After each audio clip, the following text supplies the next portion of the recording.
everyone. So for this week's assignment, we had to look up cases in our state for licensed counselors who were disciplined.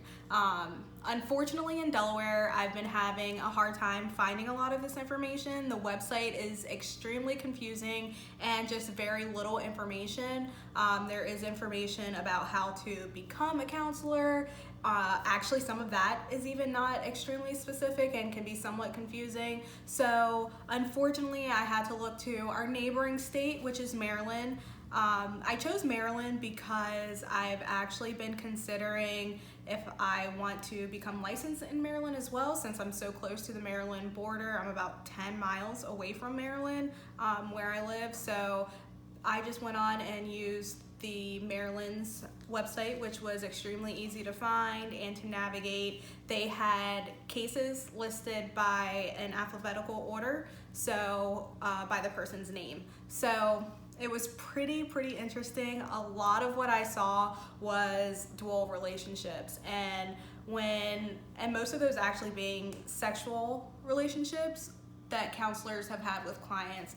I found this extremely interesting because it seems like that's the most common no-no that I would think that people would know not to do, is to get into other relationships with clients.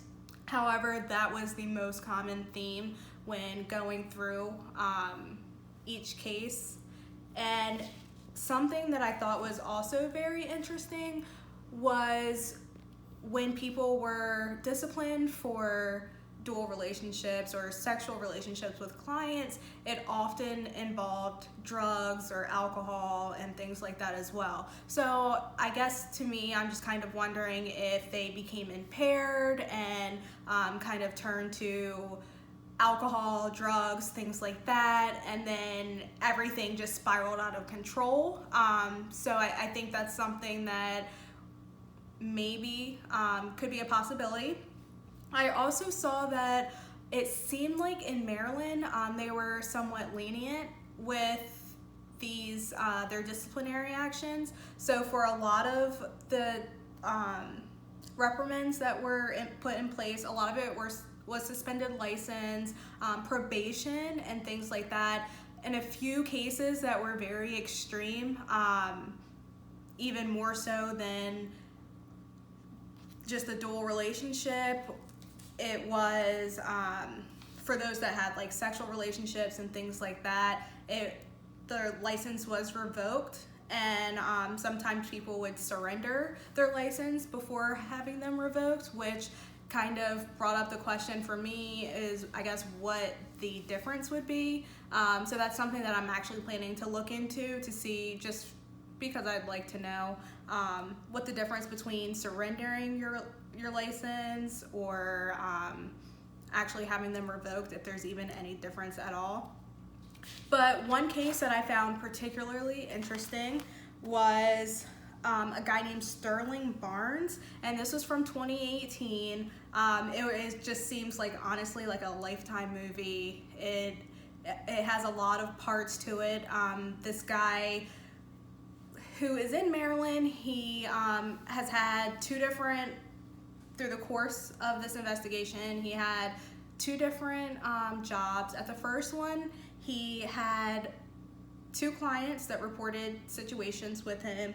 And one, so client A, who was listed, the counselor gave his cell phone. It started with giving his personal cell phone number to the client, and then he started to ask the client for kisses and things like that. And then he would send pictures of himself and of his genitals to this client, and then everything just kept escalating. He ended up having sexual intercourse with this client, and it was while the client was heavily intoxicated, and there was a lot going on in this case.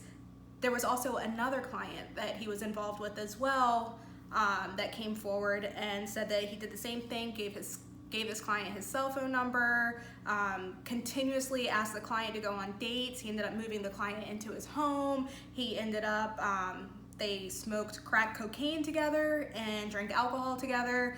And then also there was a third client that was involved that came forward as well. And client C, who was referred to, it didn't say that they had a dual relationship or a sexual relationship with this client, but he did use the client's debit card without permission and withdrew money from this client's bank account. So my question is, I guess, how people like this that just have no regard for ethics or what's even just right in society, or I guess what would be common law or just legally as well, how they could even get involved to become a counselor. It's just mind-blowing to me. But also, I wanted to do a little research to see if there were any criminal charges at all. I know with students, even if the student is 18, a teacher cannot have a relationship with the student because they are not able to consent to someone in authority. So I was wondering if counseling would actually be the same way. And I know maybe different states have different laws with that, but that's something that I plan to look up as well, because that's something that I think would probably be a good idea to have in place. Maybe then people would take it more seriously, because as I was going through the cases, I saw so many cases that were very similar to this, where it just seemed unreal. So it's a very sad situation, but I think this to me was actually shocking and surprising, because I figured that most of the ethical violations would come from someone like accidentally making a mistake somehow, or accidentally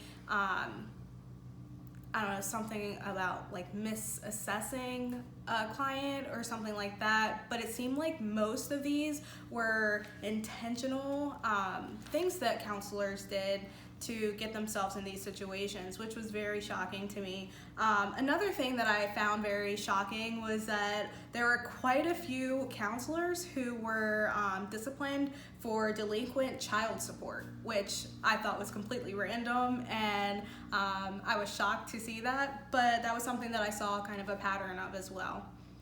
But yeah, thank you for listening, and I look forward to listening to everyone else's videos also. Thank you. Bye.